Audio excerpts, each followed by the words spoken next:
It's 4 a.m. in Pasay, and if you've never been to the back alleys of Manila, you don't know the sound of 1,000 roosters screaming at a sun that hasn't even shown its face yet. It's deafening. It mixes with the rattle of the tricycles and the smell of stale diesel exhaust and frying garlic seeping through walls so thin I can hear the man in the next room coughing up his lungs. I'm sitting on a cracked blue plastic chair, sweating through a t-shirt that's seen better decades. In front of me is a single cup of instant noodles, the kind that cost 30 cents and taste like salt and broken promises. My eyes are glued to my phone screen, specifically a mobile banking app. Take a good look at this number, $147.20. 18 months ago, that number was $420,000. Every single cent I had to my name. 38 years of inhaling sub-zero exhaust as a diesel mechanic in Buffalo, New York. 38 years of cracked knuckles, frozen pipes, and double shifts so I could finally one day buy a little bit of peace. Well, I bought something all right, but it wasn't peace. In 48 hours, I'm getting on a one-way flight back to the States. My son bought the ticket. He didn't do it because he missed me. He did it out of pity. He did it because he couldn't stand the thought of his old man rotting away in a windowless boarding house 10,000 miles from home. I'm going back to a city where I have no house, no car, and not a shred of the dignity I spent a lifetime building. You're watching this because you're thinking about doing what I did. You're tired of being invisible. You're tired of the cold, the bills, and the feeling that your own country has no use for a man like you anymore. You think you're going to fly across the ocean and finally be the king. Look at me. Look at this room. I thought I was buying a kingdom too, but the only thing I really bought was my own ruin. And if you think you're smarter than the game, if you think your luck is different, then you're exactly the kind of mark they're waiting for.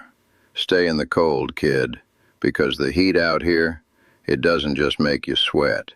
It melts everything you ever were until there's nothing left but a balance of $100 and a heart full of ash. You don't know what real cold is until you've spent 10 hours flat on your back under a Peterbilt in the middle of February, with the wind coming off Lake Erie like a rusty razor blade. For 38 years, that was my life. I inhaled diesel exhaust until my lungs felt like they were lined with soot, and I wrenched bolts until my knuckles were so swollen I couldn't even make a proper fist to hold a beer at the end of the shift. Buffalo, New York doesn't care about your soul. It just wants your labor until there's nothing left but a husk. In America, once you stop producing, you become a ghost. You're just a line item in a government ledger. After the gray divorce, I felt like I'd been erased. 30 years of marriage, 30 years of building a life, and she walked away with half of the 401k, the good furniture, and the respect of our social circle. My kids? They're busy. They call on birthdays and Christmas, and the rest of the year I'm just a background noise in their lives. I was living in a modest 3-bedroom house that felt like a tomb, eating microwave Salisbury steak alone while the snow piled up against the windows, burying me alive 1 inch at a time. The breaking point wasn't some grand epiphany. It was a property tax bill. I sat there at my kitchen table looking at the demand for $4,000 that I didn't have in my checking account. My Social Security check is $2,800 a month. By the time I paid the heating bill, the insurance, and the groceries, I was left with pennies. I looked at my phone and saw a photo of my ex-wife on Facebook. She was on a cruise in the Mediterranean, holding a glass of champagne, leaning into some guy with a tan and a full head of hair.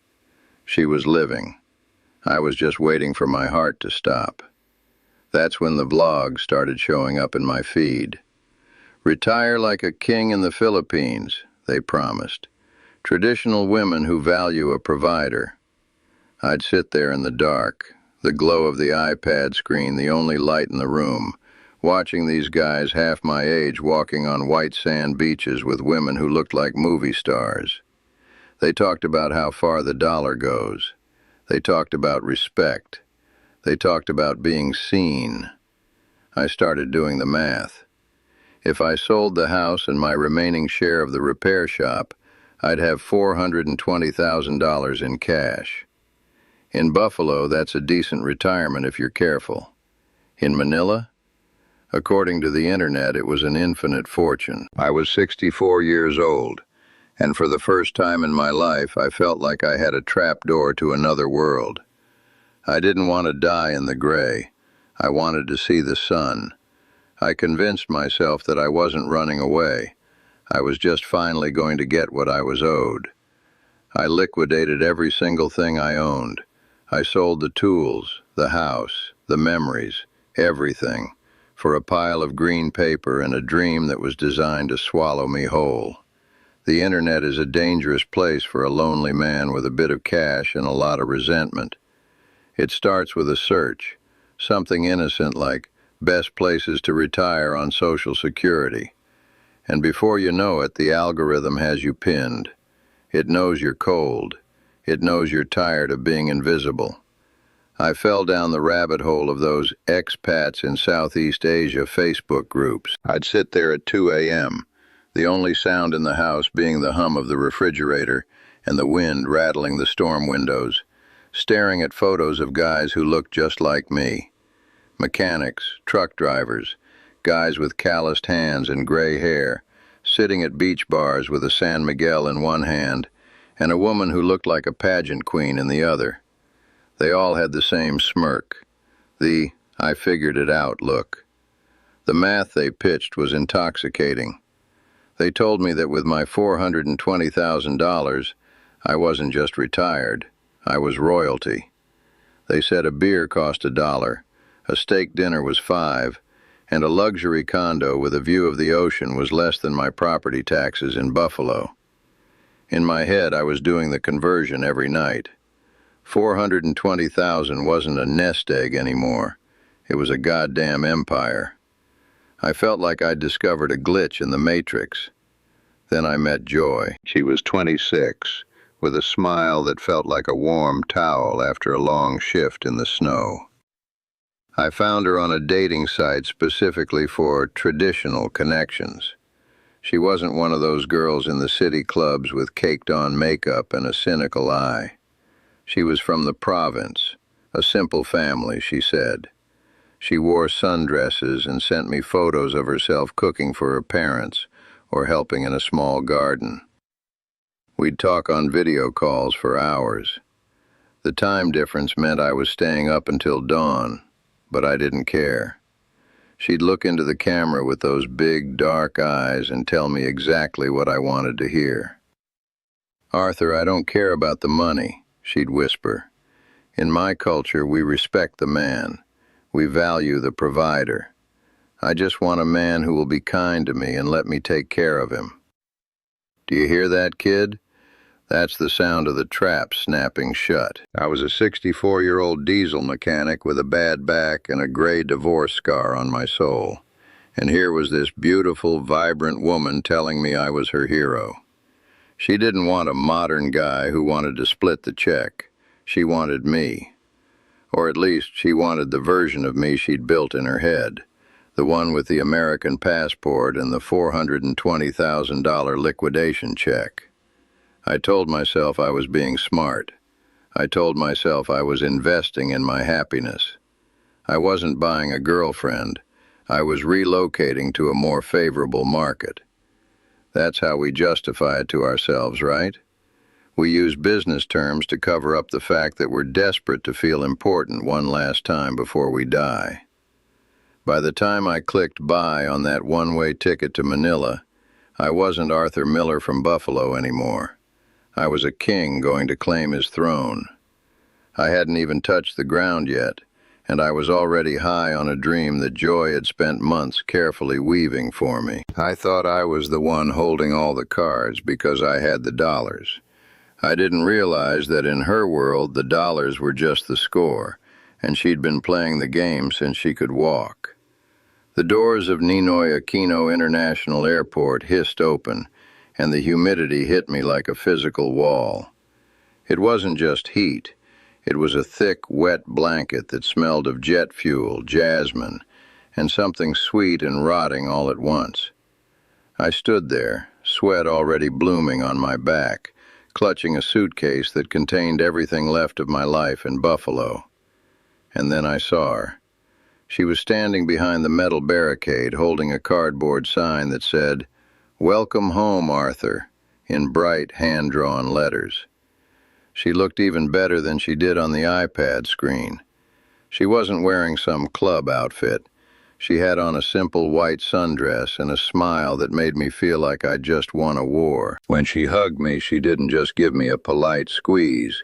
She held on like I was the last life raft on a sinking ship. She looked up at me with those dark eyes and whispered, "You're finally here. I'll take care of you now." Listen to me, kid. That sentence is the most dangerous drug on the planet for a man who spent 30 years being ignored. Within 2 hours, we were in a grab car heading toward Makati. I'd booked a high-end condo, the kind of place I'd only ever seen in movies. 26th floor. Floor-to-ceiling windows overlooking a skyline that looked like New York on steroids. The rent was $2,500 a month. In Buffalo, that would have been a mortgage on a mansion. Here, it felt like the entry fee for my new life as a nobleman. I stood on that balcony that first night, looking down at the crawling lights of the city, and I felt a surge of adrenaline I hadn't felt since I bought my first shop. I wasn't Arthur the grease monkey anymore. I was Arthur the benefactor. The first month was a blur of high-octane validation. I spent $15,000 in 30 days. You hear that number? 15 grand. I bought Joy designer dresses because she deserved to look like a princess. I bought myself Italian leather shoes I had no business wearing. We ate at five-star restaurants where the waiters bowed when I walked in. Every time I pulled out my American Express card, I felt a foot taller. But the real hook, the one that really buried the barb in my soul, was the trip to her province. We drove 6 hours into the mountains to her family's village. It was a cluster of cinder block houses and dirt roads, and when we arrived, it was like a presidential motorcade. Joy's father, a man with skin like wrinkled leather, shook my hand like I was a saint. Her mother cried. They threw a feast for the whole barangay. I paid for 3 whole pigs to be roasted on a spit. I handed out $20 bills to her cousins like they were candy. I sat at the head of a long wooden table, drinking warm beer and watching Joy tell everyone how kind and powerful her American man was. For the first time in 64 years, I wasn't a ghost. I was the center of the universe. I looked at Joy, helping her mother in the kitchen, laughing, looking so damn traditional and pure, and I told myself I'd finally found the secret. I thought my $420,000 was an infinite ocean. I thought I was the one in control because I was the one holding the checkbook. What I didn't realize was that I wasn't the king of the castle. I was just the biggest prize they'd ever caught. And the feast I was paying for? It wasn't to celebrate my arrival. It was to celebrate the start of the harvest. You want to know how you lose $420,000? It doesn't happen in a casino. It doesn't happen in a single spectacular explosion. It happens like a slow leak in a hydraulic line, a drip here, a hiss there, until one day you hit the brakes and there's nothing but air. My projected burn rate was $2,000 a month. I figured I'd live like a senator on that. But the reality? The reality was $9,500 a month. That's $300 a day, every single day, disappearing into the humid air. And the crazy part? I was the one signing the check, smiling while I did it, convinced I was building a legacy. The bleeding started with the Sorry Sorry store. Joy's brother, a kid who couldn't keep a job sweeping floors, suddenly had a vision. He wanted to open a convenience store and buy a delivery truck to service the neighboring villages. "Arthur," Joy whispered to me one night in our Makati condo, her head resting on my chest, "if my family has a business, they won't need to ask us for money anymore. We can finally be free to just be together." It sounded like logic. It sounded like an investment. I handed over $45,000. 45,000. That's 5 years of double shifts in a Buffalo winter. 2 months later, the store was robbed and closed. A week after that, Joy told me the delivery truck was stolen while her brother was sleeping. I found out later he sold it to a scrapyard 2 provinces over for $5,000 and spent the money on cockfighting and beer. I didn't get a dime back, but I swallowed the anger. I told myself it was just the cost of doing business in the East. Then came the dream house. $190,000. Joy convinced me that the Makati condo was wasted money. She wanted us to have a mansion in her home province, a place where we could grow old together. I should have seen the red flag when the lawyer explained that as a foreigner, I couldn't own a square inch of Philippine soil. The deed had to be in Joy's name. "It's our house, Arthur," she said, looking hurt that I'd even question it. "Do you not trust me? I am your wife in my heart." I spent $190,000 on Italian tiles, marble countertops, and government permits that her uncle, a man who claimed to have connections, said were mandatory. Most of those permits were just bribes that ended up in her family's pockets.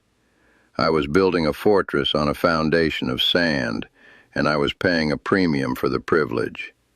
The final blow, the one that really cracked my spine, was the medical ransom. 6 months ago, Joy got a call in the middle of the night. Her father had suffered a massive stroke. She showed me the photos, a frail old man in a dingy hospital bed, surrounded by monitors. She was hysterical. I couldn't stand to see her cry. I spent $65,000 over the next 3 months for private specialists, emergency surgeries, and imported medication. I was sending wire transfers faster than the bank could process them. I later found out that the man in the bed was a distant relative who'd been sick for years. The specialists were just her cousins in white coats. The $65,000 wasn't saving a life. It was being funneled into a private offshore account I didn't even know existed. I ignored every gut feeling I had. Every time a bolt felt stripped, I just turned the wrench harder. I told myself I was being the traditional provider. I told myself that they were poor and I was the savior.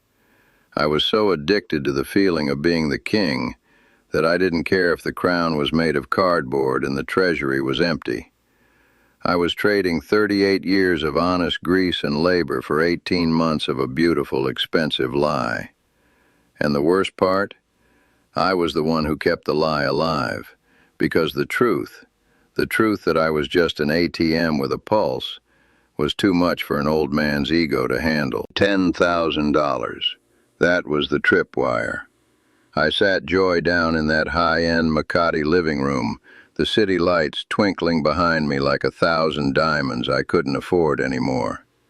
I laid it out for her, plain and simple, like I was explaining a blown head gasket to a customer back in Buffalo. "Joy," I said, my voice steady but my heart hammering against my ribs, "the well is dry. We've got 10,000 left. We're moving to the province house tomorrow. No more Makati rent. No more allowances for your brothers. No more emergencies. We live on my Social Security now, $2,800 a month. That's it." I expected tears. I expected her to hug me and say we'd get through it together because love is enough. Instead, the temperature in that room dropped 40 degrees in a second. The sweetness, that soft, traditional, "I'll take care of you" look she'd worn for 18 months didn't just fade, it evaporated. Her face went slack, then hardened into something I didn't recognize.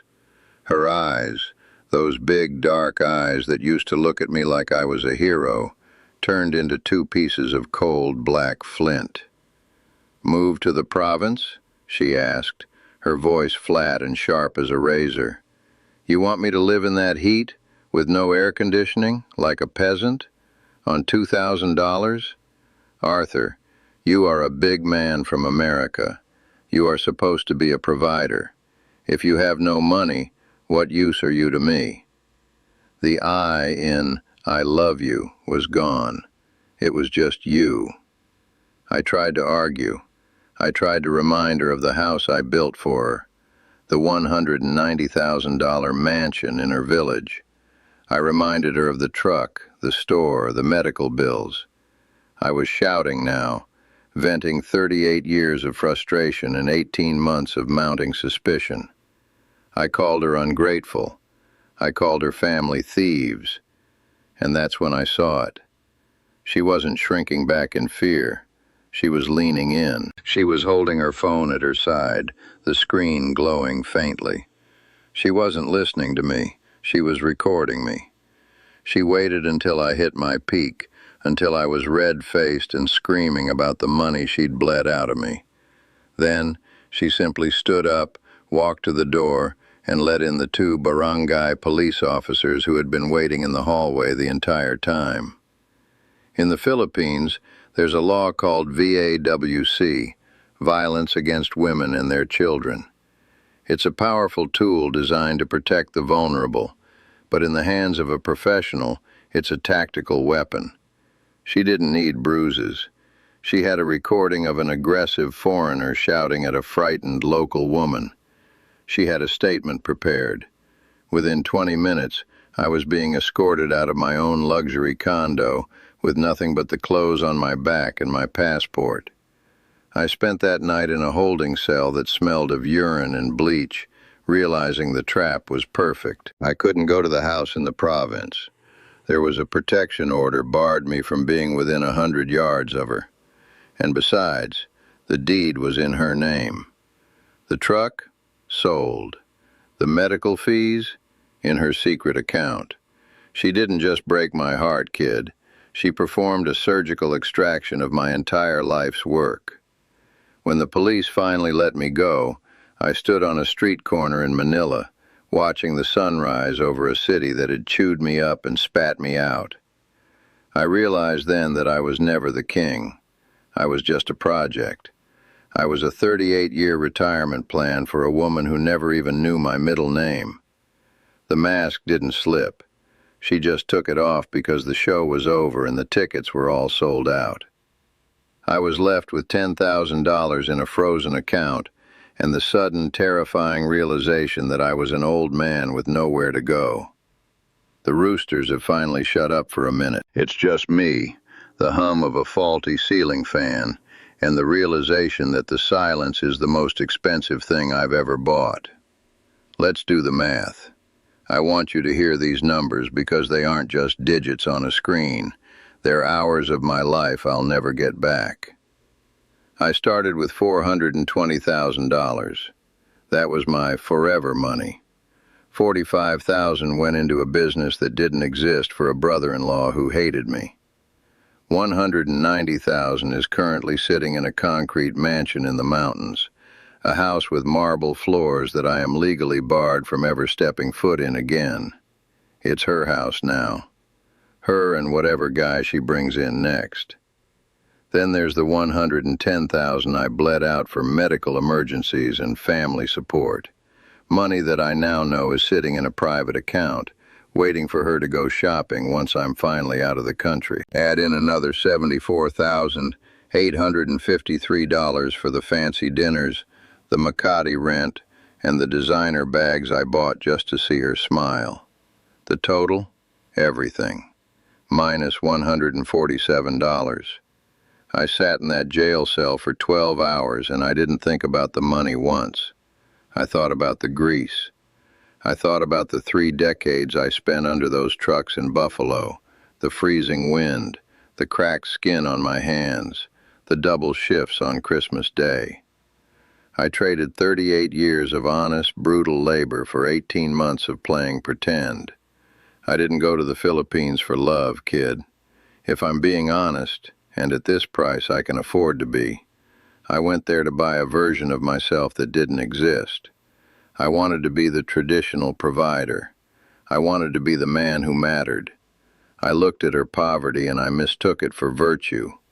I thought because she had nothing, she would value everything I gave her. But out here, poverty isn't a romantic character trait. It's a school. And Joy? She was a straight-A student. She didn't see a hero. She saw a retirement fund with a New York accent. She didn't hate me. She didn't love me. I was just a job. And once the job was finished, she filed her paperwork and went home. In 48 hours, I'll be back in the snow. I'll be 64 years old, living in my son's basement, probably looking for a part-time gig at a local garage just to pay for coffee. I'm returning to the black and white life, but this time, there's no color left in the bank.